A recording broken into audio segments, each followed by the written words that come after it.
کې ګرمي ډېره وه نو د هلته م کار کوو مجبور سو روژې مو خوړلې نو موږ هم دا خبره ورته کړې چې د کار لپاره روژه په شریعت کې خوړل نشته ده که دا کار هم کړي بس د هرې روژې لپاره به شپېته روژې خورئ ټولې دې خدای درته بختورې وقبولې کړي پوه شوې خدای دې توفیق هم لري ښه السلام علیکم ورحمت الله وبرکاتو وعلیکم السلام علیکم څنګه یې جوړې عزتمن سي الله خوشحال که څوک له کوم ځي زه وارث د بدخشان اربل ولسوالۍ یم نوم دې چی ده وارث عبدالوارث ښه مهرباني وکړئ عبدالوارث صاحب بدخشان سوال مولوي صاحب دا ده چې یو سړی 15 لکه روپۍ لري هغه په روزګار کوي دا 15 لکه روپۍ باندې کور جوړ کړي که کور جوړ کړي نو روزګار کې نه کېږي نو په دغه باندې زکات کېږي به نه کېږي بله پوښتنه لري بله پوښتنه مولوي صاحب بله پوښتنه نن سبا خو دا د بیګونه خو کم دي په ولایتونو کې دغه پیسې حواله کېږي صرافانو ته دغه صرافي پیسې څنګه کېږي ارامې دي که حلالې شي بله پوښتنه لرئ نه بله پوښتنه نه ډېر مننه مخه دې که الله خوشحال کړي عزتمن ښه محترم مولوي صاحب له روزي خان صاحب له قطر نه اړیکه سره نیولې وه بله دی وایي چې زکات را باندې فرض ده د ترزو یا نور خپلوانو ته که دا پیسې ورکړم قبض یې کړي او بیا دغه پیسې چې دی قبض کړي بیا یې په جومات کې مصرف کړي نو څنګه دا اړیکه به واخلو السلام علیکم السلام علیکم وعلیکم السلام خیرت عزتمن سي څوک له کوم دي مولوي صاحب د مخ پوښتنه دا بله ده ستا په لزن کې وویل چې هغه کس چې دوه وارې په لمانځه کې په دوه لومړنیو رکعتونو کې یو سرت مسلسل دوه کرتې وایي لمونځ یې نه کېږي دا خبره څرنګه ده نوم دې څه ده بس همدا پوښتنه وه نور نوم دې څه شی ده نوم دې خپل وښیه نوم مې بخت محمد پکتیکانه بخت محمد صاحب کاشکې دې مخکې نوم راښودلی څومره وخت دې ښه مهرباني ښه محترم ورته مهرباني وکړي دوی چې که پیسې قبض کړي بیا یې جومات کې مصرف کړي نو که زکات ورکول اول په خپل خپلوان چې دي غریب اول به هغې ته ورکړي خپل کلي کې به ورکړي بل ته به انتقالي هم نه اول د خپل کلي غریبان ضرور دي او که چېرته تا خپل د تره زوی ته زکات ورکړه شرط به یې مه ږده چې دا به حتما جومات کې به ورکړي السلام علیکم مهرباني السلام علیکم وعلیکم السلام مولوي صاحب جوړ بخیر عزتمن سي هماخه دې ګلونه اړیکه دې پرې شو ښه مهرباني نو که چېرته فرضاً هغه تره زوی دی نه قبض کړي او بیا جومات پې جوړ کړي هیڅ مشکل نشته دی ځکه په تبدل د ید سره تبدل د ذات راځي حضرت نبی کریم صلی الله علیه وسلم یو وینځه وه حضرت بریره رضی الله عنها هغه ته چا لوا راوړه نو پیغمبر علیه السلام ورته وفرمایل ته موږ ته نه راکړي ویل تاسې باندې صدقه حرامه ده نبی علیه السلام ورته وفرمایل لکې صدقه ولنا هدیه صدقه ده موږ ته لپاره هدیه دې وجه دا یوه عامه قاعده ده چې په تبدل د ید سره د لاس سره تبدل د ذات راځي هغه شګ ورلته صدقه وه خو چې لاس کې بدل شو هغه هدیه شوه نو دې ورو چې هغې ته زکات ورکړه او هغې په مسجد مصرف کړه هېڅ باقي او پروا شرط باندې پې باندې لګي شرط دې نه لګوي پې او که هغه په خپله غریب له لوږې مړ کېده دی ورته وایي چې دا به خامخا په جومات کې لګي دا خو نو نه کېږي دا خو هماغه طلاق قصاص ولا هماغه کیسه ده تسي مستعار چې ورته وایي که نه السلام علیکم ورحمت الله وبرکاتو السلام علیکم مهرباني عزتمن سي څوک له کوم دي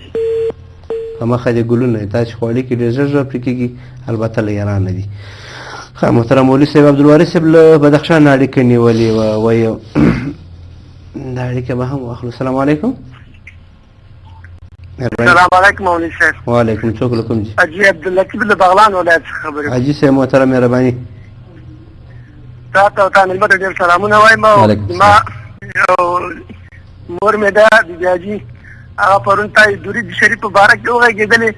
نو هغه درود شریف چې تا کوم ویلې هغه یې زده نه ده هغه درود شریف چې کوم په مانځه کې ویلی کېږي هغه یې زده نه ده هره شپه تهجد مانځه کې څلوارې وایي د ورځې وایي نو په دې باندې دا ډېر هغه شوله چې زه خو دا درود شریف وایم نو دا به څنګه چې دا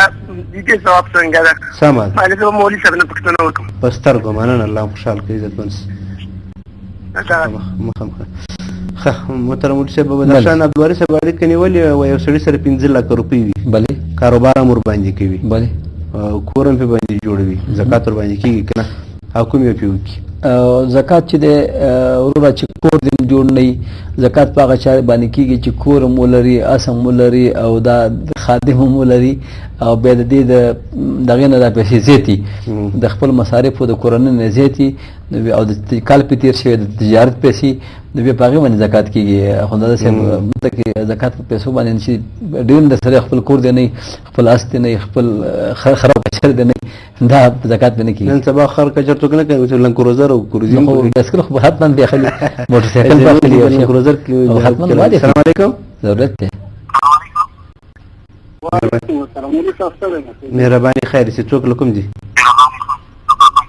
زه محمد حنیف د شیخان بندر خبرې محمد حنیف مهرباني مهرباني ده نو پښتنه ده خدا السلام علیکم د خلکو په پښتو کې رواج دی دا خیر دی ځینې خلک بعد خلک وایي السلام علیکم السلام علیکم او ثواب دی ګناه ده تي زه خو یو لاک په خبره پوښتم ورو لږ غږ جام راځي ته څنګه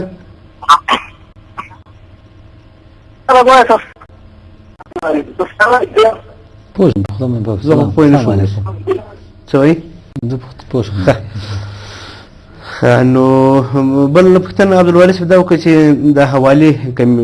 سیستم د په صرافۍ کې بلې او دا کمیشن په باندې اخلي هلته هم تبادل د پیسو راځي مولوي صاحب دلته فرضاً 500 ورکوي هلته زرګون ورکوي یا سلګون ورکوي په دې کې څه مشکل نشته دا خو یو مزدوري ده دا خو مزدوري ده ته چې مالا مزدوري راونه کې دا تعالی مشکل هزار کړی دی ورته چې دې پیسو پسې پېښور ته ځي یا پسې ایران ته ځي یا پسې سعودي ته ځي هېڅ نه پیدا کولی شي نه څوک ته ورته محتاج یې نو دا داسې پیسې د نه اخلي چې دومره پیسې دلته ګټ کومه زما د مزدورۍ کې دا مزدوري جنس کې خبر وکړه چې پس دلته زرګون ورکوي یا هلته 520 ورکوي څه مطلب لکه ان دلته دې صرافي ته 500 روپۍ ورکوي افغانۍ 500 ورکوي په ځنیو لک روپۍ 500 ورکوي هلته دوی زرګونان اخلي یا هلته زرګونان ورکوي 500 کې دې صرافانو په دې کې هم چل ده چې دا غټې پیسې په یو قیمت شي وړې پیسې په بل قیمت باندې یا دلته فرضاً ته 1 لک روپۍ ورکوي ټولې زرګون دوی 50000 روپۍ زرګون ورکوي 50000 روپۍ 520 ورکوي هلته خو پیسو کې هم خپل معامله جوړي په صرافۍ کې خو خوندار صاحب کو جنس بدلی مثلا کلدار په افغانۍ باندې بدلیږي په افغانۍ په کلدار بدلیږي په خپل د کې زیاتوالی راځي اوس زه 500 افغانۍ ورکوم دا مال ځل کلدار راکوي پاکستان کې یا په ایران کې مثلا تومن منتر راکوي هغه کې لږ زیاتی د کې جنس بدل شي باقي نشته مننه السلام علیکم ورحمۃ اللہ وبرکاتہ السلام علیکم صاحب عزتمن صاحب څوک لکم مرکب نوم دې څوک لکم دي زه قسم خبرې کوم د بزودې څخه مهرباني وکړئ قسم صاحب نو پښتانه لازم صاحب د سفر څنګه دی د شپږ ناشونه زیات سفر دا څنګه چل دی او کچړي د ضرورت هغه نشي کولای چې هغه نو شي په شپږ ناشو کې وطن د دې پر کوم کې خالص کوم جواب خبرې صحیح مننه په مخه دې ښه عزتمن سي ښه درنو قدمونو لیدونکو نو وخت مو هم پای ته رسېدلی ده دغه یو څو پوښتنې چې ځواب کړو نو تاسو تر هغه پورې راسره ستړي نه شئ د خپرونې تر پایه راسره وشري محترم صاحب بخ محمد صاحب پوښتنه کړې وه که یو صورت یو سړی هغه ورځ هم پوښتنه کوي یو صورت یو سړی 2 ځله ووایي ما داسې پوښتنه کړې چې